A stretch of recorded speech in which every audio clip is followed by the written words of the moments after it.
nih CCTV yang bikin heboh. Gara-gara 1 jam kemudian ada bapak-bapak yang katanya bapak kosan itu jalan keliling-keliling kayak gini, tepatnya di 0027.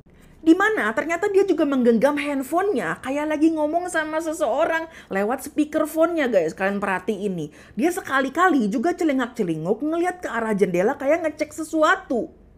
Sambil dengan speakerphone di handphonenya, dia berhenti di depan kamarnya Arya, nggak kejangkau CCTV ini nih, yang abu-abu ini nih. Kayak lagi pengen ngedengerin sesuatu, kayak lagi pengen ngintip. Pokoknya berhenti selama 22 detik di depan pintu ini. Nah, dengan siapakah dia bertelepon, itu masih simpang siur. Karena katanya istrinya itu baru meminta si bapak kosan ini ngecek sekitar jam 5 pagi. Tapi kan ini baru jam setengah 1 pagi. Jadi info dia teleponan sama siapa ini bener-bener kayak masih simpang siur. Ada yang bilang sama istrinya, anggota keluarganya, atau mungkin orang lain gitu. Karena dari artikel yang gue baca di Kompas, istrinya emang baru nyariin dan minta bapak penjaga kos untuk ngecek kamarnya Arya sekitar jam 5 pagi karena panik teleponnya itu nggak direspon. Nah baru jam 5.20 pagi, bapak kosan ternyata kembali lagi untuk kayak celingak-celinguk kayak begini tapi membawa sapu guys. Entah buat apa. Bentar nih lihat lewat mas. Mati terus lampunya. Asik. Dia seliweran lampu mati, jelas ya. Nah, nggak ada yang menganalisa sini, polisi, halo. Ini polisi ngelihat sekarang bagaimana pergerakan ini, tanda tanya nggak ini?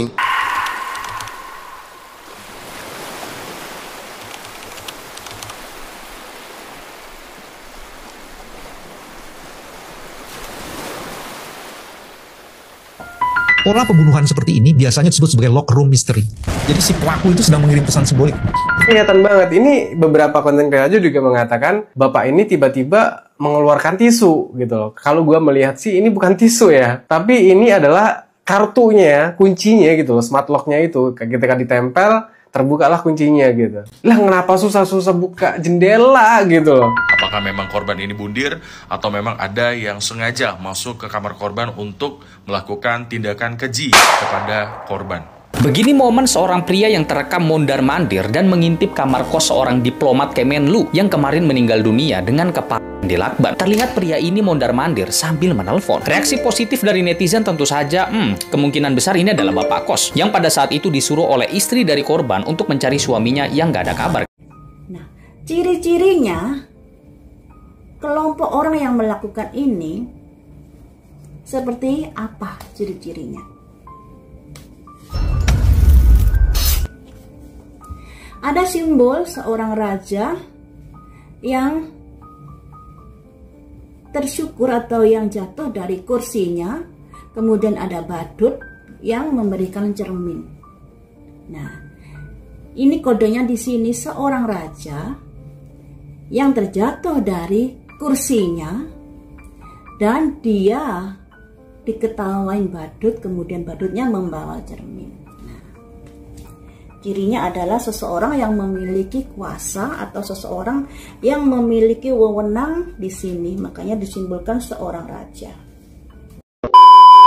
Menurut pakar mikroekspresi Kirdi Putra, korban tidak mungkin bundir karena kondisi seseorang yang bundir tidak akan tertata rapi saat ditemukan.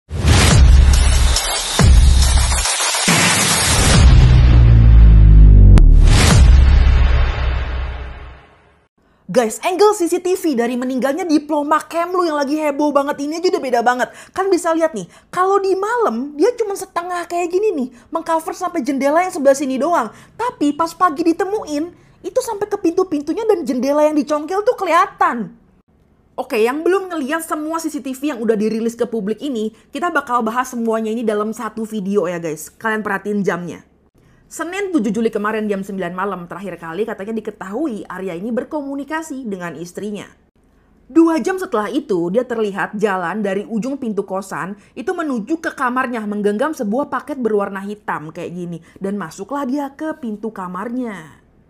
1 menit kemudian ternyata dia keluar lagi guys membawa sebuah bungkusan besar yang katanya narasinya itu adalah sampah yang mau dibuang keluar. Karena ini emang arah keluar kosan dimana pintu yang dikeluar ini nih itu menggunakan akses kartu tuh yang hanya dimiliki oleh penghuni kos aja. 1 menit kemudian udah dia balik lagi dari ujung sana, nggak bawa kantongannya lagi, dengan kemeja yang udah dibuka kayak begini dan masuk lagi ke kamarnya. Dan ini terakhir kali dia ditemukan di CCTV. Nah ini CCTV yang bikin heboh gara-gara 1 jam kemudian ada bapak-bapak yang katanya bapak kosan itu jalan keliling-keliling kayak gini, tepatnya di 0027. Di mana ternyata dia juga menggenggam handphonenya kayak lagi ngomong sama seseorang lewat speakerphone-nya guys. Kalian perhatiin nih, dia sekali-kali juga celingak-celinguk ngeliat ke arah jendela kayak ngecek sesuatu. Sambil dengan speakerphone di handphonenya, dia berhenti di depan kamarnya Arya, nggak kejangkau CCTV ini nih, yang abu-abu ini nih. Kayak lagi pengen ngedengerin sesuatu, kayak lagi pengen ngintip. Pokoknya berhenti selama 22 detik di depan pintu ini. Nah, dengan siapakah dia bertelepon, itu masih simpang siur. Karena katanya istrinya itu baru meminta si bapak kosan ini ngecek sekitar jam 5 pagi. Tapi kan ini baru jam setengah 1 pagi. Jadi info dia teleponan sama siapa ini bener-bener kayak masih simpang siur. Ada yang bilang sama istrinya, anggota keluarganya, atau mungkin orang lain gitu. Karena dari artikel yang gue baca di Kompas, istrinya emang baru nyariin dan minta bapak penjaga kos untuk ngecek kamarnya Arya sekitar jam 5 pagi karena panik teleponnya itu nggak direspon. Nah baru jam 5.20 pagi, bapak kosan ternyata kembali lagi untuk kayak celingak-celinguk kayak begini tapi membawa sapu guys. Entah buat apa. 2 jam kemudian, pagi udah cerah nih, akhirnya bapak kosan beserta dengan 1 orang pria lainnya mencoba untuk mencongkel lewat jendela karena diketok gak ada respon. Akhirnya mereka mencoba untuk masuk kayak begini dan 1 bapak ini memvideokan guys detik-detiknya ketika pintu terbuka. Dan bapak kosan kembali masuk kayaknya kayak mau nyala-nyalain lampu gitu. Dilihatlah di situ dengan reaksinya yang kayak begini, ngelihat Arya sudah dalam keadaan tidak bernyawa, kepalanya dilakban. Iya. Lampunya sensor. Lampunya lagi mati lagi, yang belah sana kan setelah orangnya lewat. Nah ini saya petugas di situ, dia lewat, treng, lampunya nyala. Oke? Sampai situ mati lagi di situ. Nah, tapi nanti saat si orang pegang sapu, mana yang Pak sapu? Oh, iya. Ada orang pegang sapu yang malam-malam lagi, yang ngintip-ngintip ke dalam ruangan tersebut. Pada saat dia lewat suatu titik di mana sensor tersebut pasti akan mendeteksi pergerakan tersebut dan akan nyala. Tetapi dianya bisa lolos dan lampunya tidak nyala. Pertanyaannya belum tentu saya mengarahkan bahwa ini orang aneh nih. Apakah berarti lampunya dimatikan sumber listriknya sehingga kalau saat dia seliweran kemudian lampunya tidak nyala pada saat dia seliweran. Nah nih. Dia sampai pintu sini. Hello lampu tetap mati. Mas kesana lagi mas. Ayo mas, sana lagi mas. Lewat pintu mas. Bukankah lebih masuk akal saklar ya, bentar nih lihat lewat mas. Mati terus lampunya, asik. Dia seliweran lampu mati, jelas ya. Nah, nggak ada yang menganalisa sini, polisi, halo.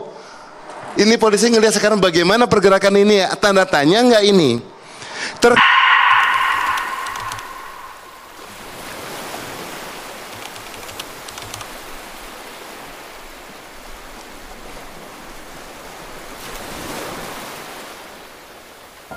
Pola pembunuhan seperti ini biasanya disebut sebagai lock room mystery. Jadi si pelaku itu sedang mengirim pesan simbolik.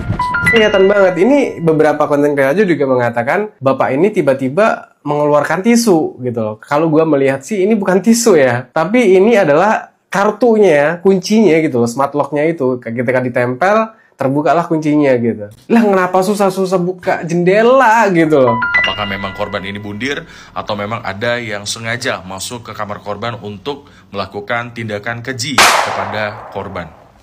Karena yang menjadi kejanggalan selanjutnya adalah korban ini kepalanya tuh terbungkus oleh lakban dan dibungkus dengan selimut. Nah, ciri-cirinya kelompok orang yang melakukan ini seperti apa ciri-cirinya? Ada simbol seorang raja yang tersyukur atau yang jatuh dari kursinya, kemudian ada badut yang memberikan cermin. Nah, ini kodenya di sini seorang raja yang terjatuh dari kursinya dan dia diketawain badut, kemudian badutnya membawa cermin. Cirinya adalah seseorang yang memiliki kuasa atau seseorang yang memiliki wewenang di sini, makanya disimbolkan seorang raja. Apa yang akan dimaui, sebenarnya apa yang dimaui raja ini dalam hal ini? Hambatan, halangan, dia merasa orang-orang yang sudah mengetahui ini membuat perjalanannya menjadi keteteran, menjadi berat karena rintangan-rintangan itu.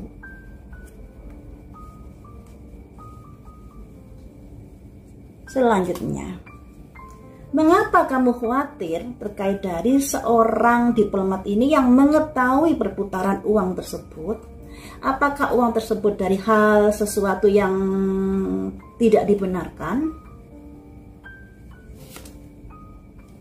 Pengakuan dosa. Begini momen seorang pria yang terekam mondar-mandir dan mengintip kamar kos seorang diplomat Kemenlu yang kemarin meninggal dunia dengan kepala dilakban. Terlihat pria ini mondar-mandir sambil menelpon. Reaksi positif dari netizen tentu saja, kemungkinan besar ini adalah bapak kos yang pada saat itu disuruh oleh istri dari korban untuk mencari suaminya yang gak ada kabar kan. Jadi buat yang belum tahu, baru-baru ini ada seorang diplomat Kementerian Luar Negeri, inisialnya AD, yang ditemukan tidak bernyawa di Menteng, Jakarta Pusat pada hari Selasa 8 Juli. Korban pada saat itu ditemukan dalam kondisi yang mengenaskan banget. Bayangkan, kepala itu terlilit lakban dan tubuhnya tertutup dengan selimut. Nah, jadi berdasarkan rekaman CCTV pada pukul 00.27 dini hari, terlihat ada seseorang yang mengenakan sarung, memegang ponsel, dan beberapa kali berhenti, serta mengintip ke kamar korban ini. Nah, pria ini juga berbicara lewat telepon. Beberapa jam kemudian pukul 5:20, pria yang sama juga kembali melintas, tapi kali ini mengenakan pakaian yang berbeda. Berdasarkan keterangan polisi, pria ini adalah penjaga kos yang waktu itu disuruh oleh istri korban untuk mengecek keberadaan dari diplomat tersebut. Sampai saat ini, kasus tersebut masih menjadi misteri.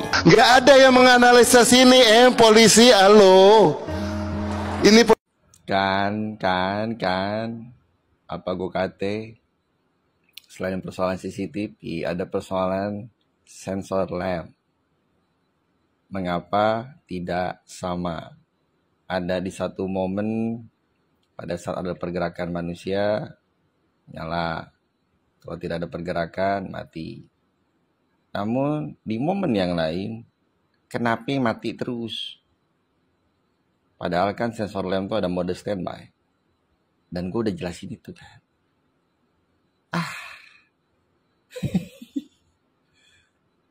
Halo, apa kabar? Sudahlah.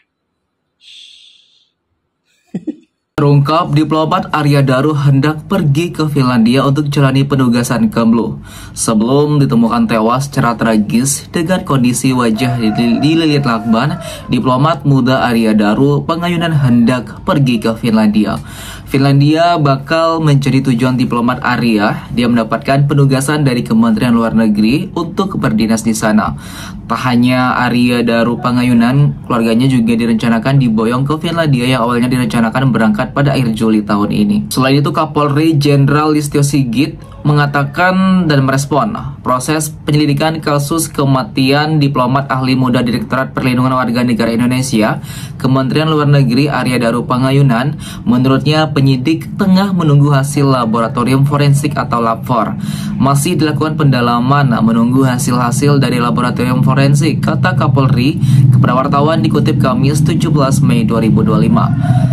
Jenderal Listio juga mengatakan penelitian dilakukan secara mendalam sehingga kesimpulan penanganan kasus berdasarkan scientific crime investigation.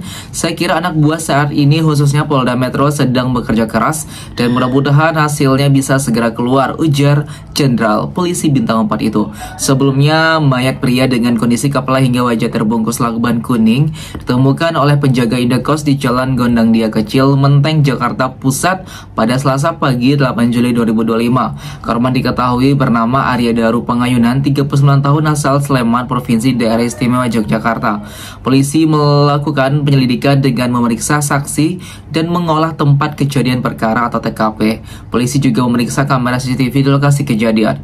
Dalam rekaman CCTV memperlihatkan Arya masih beraktivitas membuang sampah dalam kantong plastik hitam pada Senin malam 7 Juli 2025 sekitar pukul 23.24 waktu Indonesia Barat. Ia mengenakan kemeja dan celana panjang. Kemudian Arya kembali sekitar pukul 23.25 WIB sambil membuka seluruh kancing kemeja. Ia memasuki kamar, setelah itu Arya tak terlihat lagi dari rekaman CCTV keluar dari kamar. Dalam rekaman CCTV tersebut dan berikutnya tampak penjaga indekos mondar-mandir di depan kamar korban pada Selasa 8 Juli 2025 pukul 00.27 waktu Indonesia Barat dan 05.27 waktu Indonesia Barat. Polisi menyebut sang istri menelpon penjaga indekos 3 kali untuk mencari tahu keberadaan Arya Daru. Hari semakin pagi, Arya Daru tak juga merespon. Penjaga indekos bersama diduga tetangga membuka paksa jendela kamar korban pada Selasa pagi pukul 7.37 waktu Indonesia Barat. Setelah membuka paksa jendela, lalu membuka pintu kamar dengan merogoh paksa pintu dari dalam. Penjaga indekos mendapati korban dalam keadaan meninggal dengan wajah hingga kepala terlihat lakban warna kuning. Namun polisi belum menemukan indikasi tindak pidana.